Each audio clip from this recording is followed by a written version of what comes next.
Assalamualaikum warahmatullahi wabarakatuh. Halo teman-teman semua, izinkan saya untuk memperkenalkan diri ya. Nama saya Ahmad Rizky Fadilah dari Prodi Pendidikan Luar Sekolah kelas 3A Universitas Lingga Perbangsa Karawang. Sebelumnya, yang terhormat kepada Ibu Ika Rizky Melia SPD MPD selaku dosen pengampu mata kuliah kurikulum dan pembelajaran. Pada kesempatan kali ini, saya akan mencoba membahas tentang komponen isi atau materi pembelajaran dalam kurikulum. Oke, kita next ya. Nah, apa saja sih yang akan dibahas pada kesempatan kali ini? Nah, berikut beberapa poin yang akan kita bahas. Yang pertama ada pengertian kurikulum, yang kedua ada konsep komponen isi atau materi pembelajaran, yang ketiga ada jenis-jenis isi atau materi pembelajaran, yang keempat ada kriteria pemilihan isi atau materi pembelajaran, yang kelima ada prinsip-prinsip dalam menentukan isi atau materi pembelajaran. Oke, poin pertama nih, nggak lebih baik ya, ada pengertian kurikulum.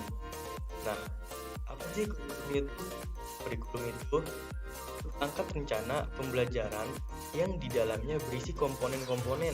Nah, komponen-komponen itu apa aja? Ada tujuan, ada isi atau materi, ada media, ada strategi, dan yang terakhir ada evaluasi yang digunakan sebagai apa? Sebagai pedoman kegiatan belajar mengajar. Nah, pada kesempatan kali ini saya berusaha untuk memfokuskan pembahasannya mengenai komponen isi atau materi. Oke, kita next ya. Nah, berikutnya ada konsep komponen isi atau materi pembelajaran. Materi pembelajaran pada dasarnya adalah isi dari kurikulum, yakni berupa mata pelajaran atau bidang studi dengan topik atau subtopik dan rinciannya. Isi kurikulum merupakan komponen yang berhubungan dengan pengalaman belajar yang harus dimiliki siswa. Isi kurikulum juga menyangkut berbagai aspek baik yang berhubungan dengan pengetahuan atau materi pelajaran yang biasanya tergambarkan pada isi setiap mata pelajaran yang diberikan maupun aktivitas dan kegiatan siswa. Dengan kata lain, materi pembelajaran ini bisa menyangkut beberapa aspek seperti bahan pelajaran, aktivitas, ataupun kegiatan yang akan dilakukan oleh siswa. Untuk apa? Untuk tercapainya tujuan pembelajaran. Oke, kita next ya. Nah, poin ketiga ada jenis-jenis isi atau materi pembelajaran. Jenis-jenis isi atau materi pembelajaran ini ada 6. Ada fakta, konsep atau teori, prinsip, proses, nilai, yang terakhir keterampilan. Yang pertama ada fakta. Fakta itu apa sih? Fakta adalah sesuatu yang telah terjadi atau telah dialami.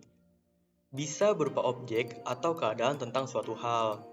Yang kedua, ada konsep atau teori. Nah, apa sih konsep atau teori ini? Konsep atau teori adalah suatu ide atau gagasan atau suatu pengertian umum atau suatu set atau sistem pernyataan yang menjelaskan serangkaian fakta.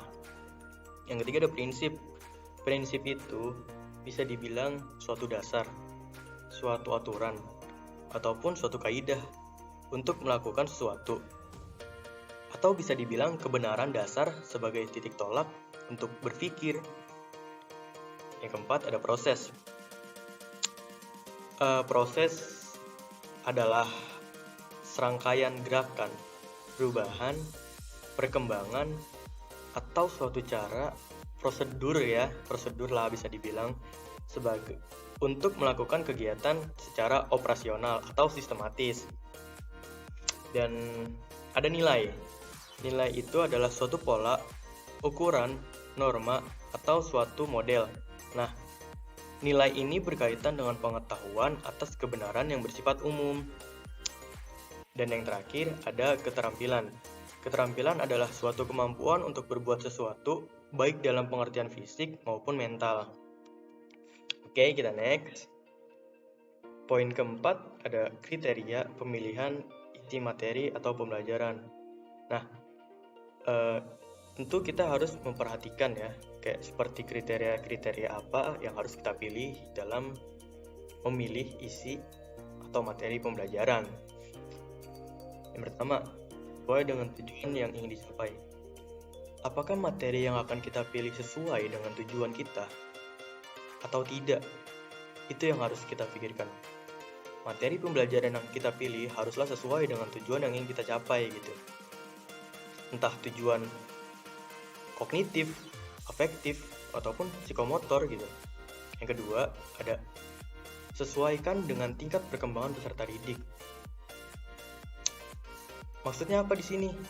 Sesuaikanlah dengan tingkat perkembangan peserta didik, mulai dari awal, tengah, hingga yang paling sulit. Dan yang ketiga, apakah materi yang kita pilih bermanfaat bagi peserta didik, masyarakat, bangsa, dan negara? Hal itu yang harus jadi pertimbangan kita. Materi pembelajaran haruslah bermanfaat bagi peserta didik, masyarakat, bangsa, maupun negara gitu. Oke, yang keempat, sesuaikan dengan perkembangan ilmu pengetahuan dan teknologi. Ya, seiring dengan perkembangan zaman, ilmu pengetahuan dan teknologi pasti berkembang dengan pesat. Maka dari itu, materi yang kita pilih haruslah sesuai dan mengikuti perkembangan zaman. Oke, next ya. Nah, poin kelima ada prinsip-prinsip dalam menentukan isi atau materi pembelajaran. Prinsip-prinsip itu kan tadi kan kayak bisa dibilang suatu dasar, suatu aturan yang menjadi dasar berpikir. Nah, ini yang pertama ada relevansi atau kesesuaian. Artinya apa? Materi pembelajaran hendaknya relevan atau sesuai dengan pencapaian standar kompetensi dan pencapaian kompetensi dasar. Yang kedua, ada konsistensi atau keajegan. Maksudnya apa nih di sini? Jika kompetensi dasar yang harus dikuasai peserta didik ada 4, maka materi yang harus diajarkan juga harus meliputi 4 macam. Yang ketiga, ada adequacy atau kecukupan. Maksudnya, materi yang diajarkan hendaknya memadai dalam membantu peserta didik menguasai kompetensi dasar yang akan diajarkan.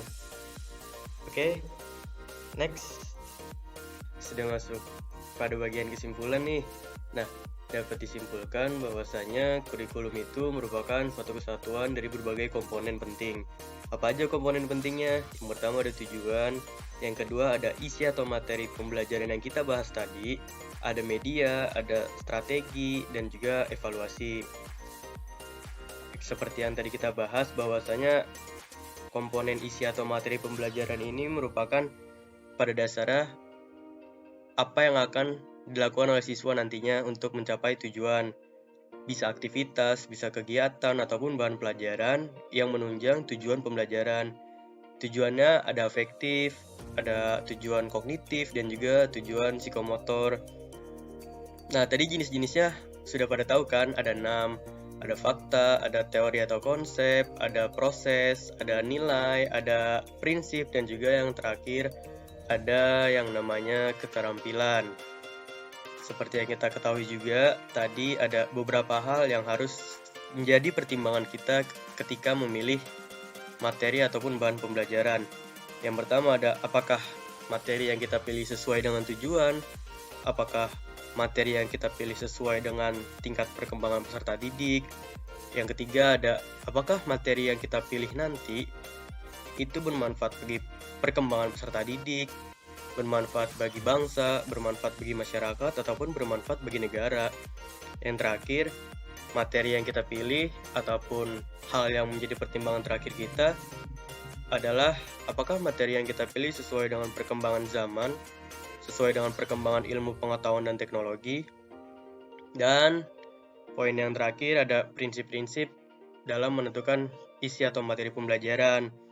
Apakah sesuai materi? Apakah materi sesuai dengan tujuan? Apakah materi sesuai dengan apa yang kita harapkan ke depannya?